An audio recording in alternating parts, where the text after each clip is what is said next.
ভক্ত স্বজন আপনাদের চরণে শতকোটি প্রণাম নিবেদন করে আজকের ভিডিওটা এখানে শুরু করছি। আমরা সবাই জানি একাদশী ব্রতের সমান তুল্য ব্রত এই ত্রিভুবনে নাই। যে ব্যক্তি একাদশী ব্রত পালন করে তার আর অন্য কোনো ব্রত পালন করার প্রয়োজনই হয় না।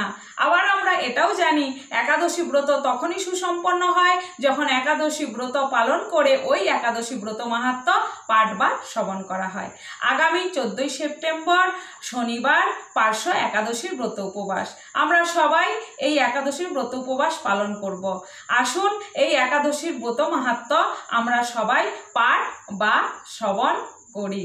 ব্রহ্ম বৈবর্ত পুরাণে ভাদ্র মাসের শুক্লপক্ষের পার্শ্ব একাদশীর ব্রত মাহাত্ম্য যুধিষ্ঠির শ্রীকৃষ্ণ সংবাদে এই রূপে বর্ণিত আছে। যুধিষ্ঠির মহারাজ শ্রীকৃষ্ণকে জিজ্ঞেস করছেন, হে কৃষ্ণ, ভাদ্র মাসের শুক্লপক্ষের একাদশীর নাম কি, তার মাহাত্ম্যই বা কি এবং কিভাবে তা পালন করতে হয় আপনি সবিস্তার আমার কাছে কৃপাপূর্বক বর্ণন করুন। তখন ভগবান শ্রীকৃষ্ণ যুধিষ্ঠিরকে বলছেন, হে রাজন, এই একাদশী ব্রত মহাপূর্ণদায়িনী, মুক্তি প্রদায়িনী এবং অভীষ্ট ফলপ্রদাতা এবং এই ব্রত বাজপেয় যজ্ঞের থেকেও অধিক ফল প্রদান করে। যে ব্যক্তি এই তিথিতে ভক্তি সহকারে বামন ভগবানের পুজো করেন তিনি ত্রিলোকে পূজিত হন। পদ্মফুলে পদ্মলোচন শ্রী বিষ্ণুর পূজনকারী বিষ্ণুলোক প্রাপ্ত হন। তাই তো ভগবান এই তিথিতে পার্শ্ব পরিবর্তন করেন বলে এই একাদশীর নাম পার্শ্ব একাদশী বা পরিবর্তনী একাদশী। যুধিষ্ঠির মহারাজ বললেন, হে কৃষ্ণ, হে দেব, আপনার এই সব কথা শ্রবণ করেও আমার মন থেকে সম্পূর্ণরূপে সন্দেহ দূর হয় নাই। আপনি কৃপাপূর্বক সবিস্তারে বলুন, আপনি কেমন করে শয়ন করেন, কেমন করেই বা পার্শ্ব পরিবর্তন করেন, আপনার শয়নকালে মনুষ্যের কি করা কর্তব্য এবং এই চাতুর্মাস্য ব্রত পালনকারীর কি কি করা কর্তব্য আপনি সবিস্তারে আমার কাছে বর্ণন করুন। এবং দৈত্য মহারাজ বলিকে কেনই বা বেঁধে রাখা হয়েছিল তাও কৃপাপূর্বক আমার কাছে বর্ণন করুন এবং আমার মন থেকে সমস্ত সন্দেহ বিদূরিত করুন। শ্রীকৃষ্ণ বললেন, হে রাজন, দৈত্যকুলে আবির্ভূত প্রহ্লাদের পৌত্র মহারাজ বলি তিনি আমার একান্ত পরম ভক্ত ছিলেন। সে আমার সন্তুষ্টি বিধানের জন্য গ্রহ ব্রাহ্মণ পুজো এবং যজ্ঞ তপস্যা সম্পাদিত করত।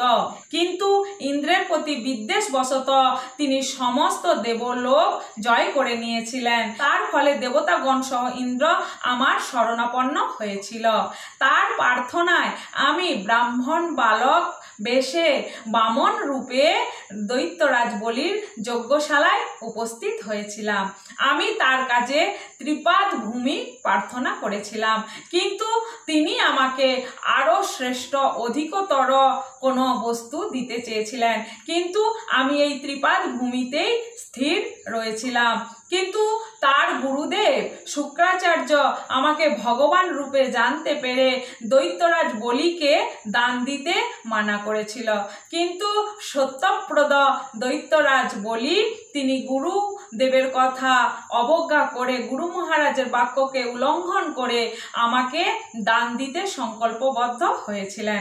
তখন আমি কি করেছিলাম, আমার এক পদ দিয়ে নিচের সপ্তলোক মেপে নিয়েছিলাম এবং আরেক পদ দিয়ে উপরের সপ্তভুবন মেপে নিয়েছিলাম। তখন পুনরায় তৃতীয় পদের জন্য স্থান চাইলে বলি মহারাজ তার মস্তকটাই পেতে দিয়েছিলেন। আমি বলি মহারাজের এই দানে খুব সন্তুষ্টি হয়েছিলাম। টিকা করেছিলাম ভাদ্র মাসের শুক্লপক্ষিয়া একাদশীতে বামন ভগবান রূপে একটি রূপ বলি মহারাজের আশ্রমে স্থাপিত হয়, আর একটি রূপে ক্ষীরসাগরে অনন্ত দেবের কোলে শয়ন একাদশী থেকে উত্থান একাদশী পর্যন্ত এই 4 মাস সেখানে শয়ন অবস্থায় থাকে। এই 4 মাসে যে ব্যক্তি নির্দিষ্ট নিয়মে জপ তপ না করবে সে ব্যক্তি জীবিত থাকলেও তাকে মৃত ব্যক্তির সমতুল্য বলে মনে করা হবে। শ্রাবণ মাসে শাক, ভাদ্র মাসে দই, আশ্বিনে দুগ্ধ এবং কার্তিকে মাসকলাই বর্জন করে শ্রীকৃষ্ণের আরাধনা অবশ্য করতে হয়। এটি একাদশী ব্রত যথাযথ নিয়মে পালন করতে হয়। তো ভগবান পার্শ্ব পরিবর্তন করেন বলে এই একাদশী মহাপুণ্যদায়িনী, মুক্তি প্রদায়িনী এবং অভীষ্ট ফল প্রদাতা। যে ব্যক্তি নিষ্ঠা সহকারে এই একাদশী ব্রত পালন করে সে শত সহস্র অশ্বমেধ যজ্ঞের ফল অনায়াসেই লাভ করে। তাহলে বন্ধুগণ, আপনারা দেখতেই পেলেন এই একাদশী ব্রত কত পূর্ণদায়িনী, মুক্তি প্রদায়িনী।